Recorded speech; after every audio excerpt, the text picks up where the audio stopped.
इमाम रब्बानी हज़रत मौलाना रशीद अहमद गंगोही रहमतुल्लाह अलैह फरमाते हैं कि एक शख्स था, नेक आदमी था, उससे किसी ने पूछा कि भाई तुम्हारा कोई पीर भी है या वैसे ही तुम अपनी नेकियों पे नाजा हो, कोई रहबर है, कोई पीर है तुम्हारा?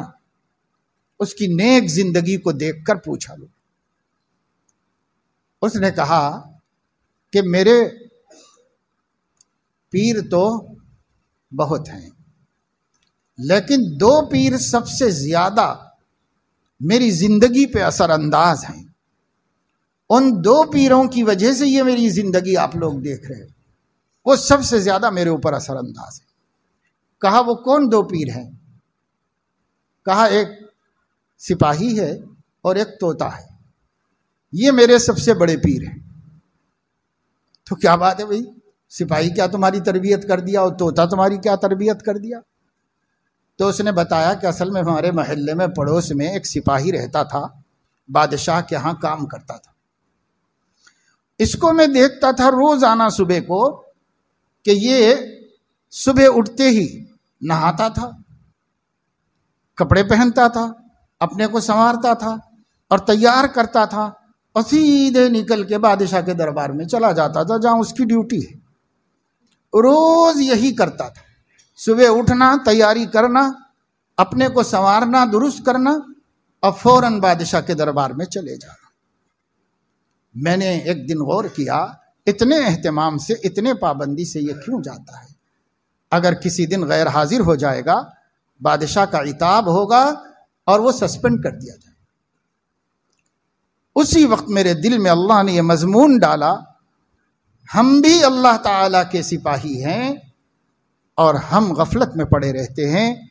हमें भी तो रोजाना बन संवर के तैयार होकर अल्लाह की बंदगी के लिए खड़े हो जाना चाहिए। फजर की नमाज में पहुंच जाना चाहिए, जोहर में पहुंच जाना चाहिए। क्यों? अल्लाह के सिपाही हैं, ड्यूटी पर हैं। हमें भी तो ऐसे वफादार होना चाहिए। ये तो थोड़ी सी दुनिया के खातिर इतनी पाबंदी कर रहा है और हम अपने रब को पाने और राजी करने के लिए सुस्ती काहिली कर रहे हैं। बस उस दिन से मेरे अंदर चुस्ती पैदा हो। दीन के मामले में कोई सुस्ती नहीं करता, दीन के मामले में डरता रहता हूं कहीं आज गैर हाजिर हो जाऊं तो अल्लाह ताला सस्पेंड न कर दे। इसलिए कभी उस दिन के बाद से गैर हाजिर नहीं हुआ। जहां अल्लाह का हुक्म है वहां हाजिर और हुक्म का पाबंद, बस रेडी हूं उस वक्त से। ये एक मेरा पीर है जिसने मेरी जिंदगी बदल दी। तोते का क्या किस्सा हो गया? तो कहा हमारे मोहल्ले में एक साहब के पास तोता था, उसने उसको सीधा करके बहुत अच्छे अच्छे बोल सिखा दिए थे। बड़ी मीठी मीठी बातें करता था और बड़े अच्छी अच्छी बातें सुनाता था। लोग खुश हो जाते थे, लोग तफरीह के लिए आते, बड़े बड़े मगमूम लोग उसकी बातें सुनते और उसकी मीठी मीठी बातों से मसरूर हो जाते थे। एक दिन मैंने देखा कि एक बिल्ली आई और उसको मौका मिल गया तो उसने बिल्ली को अचानक हमला करके दबोच लिया। बिल्ली ने उसको अचानक हमला करके उस तोते को दबोच लिया। तो कहते हैं कि जैसे ही बिल्ली ने उसको पकड़ा, पंजा मारा, उसके मुंह से टी निकला। फौरन अल्लाह ताला ने मेरे दिल में मजमून डाला, मसनूई तौर पर कितनी ही बातें सिखा दो, लेकिन जब वक्त मुसीबत का आता है तो जो फितरत है वही जबान पर आता है। जो फितरत है वो जबान पर आता है। अब मैं पूरी जिंदगी अल्लाह के जिक्र में ऐसा लग जाऊंगा कि जिक्रुल्लाह मेरी फितरत बन जाए और जिस दिन मौत का फरिश्ता मुझे दबोचेगा तो ला इलाहा इल्लल्लाह निकल जाए। इसलिए मैं ला इलाहा इल्लल्लाह, ला इलाहा इल्लल्लाह, बस पूरी जिंदगी में मैं याद इलाही को अपना मशगला बना लिया।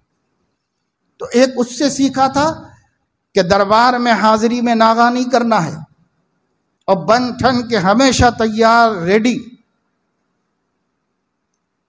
और एक तोते से मैंने सीखा कि भाई मुसीबत की घड़ी आएगी तो फितरत की आवाज निकलेगी, और फितरत की आवाज क्या है मोमिन की? ला इलाहा इल्लल्लाह। उसके ऊपर अपने को मश्क करो, जमाओ, खपाओ। इस तरीके से उसने मश्क किया, अपने को जमाया और फिर इस तरीके से कामयाब हो गए।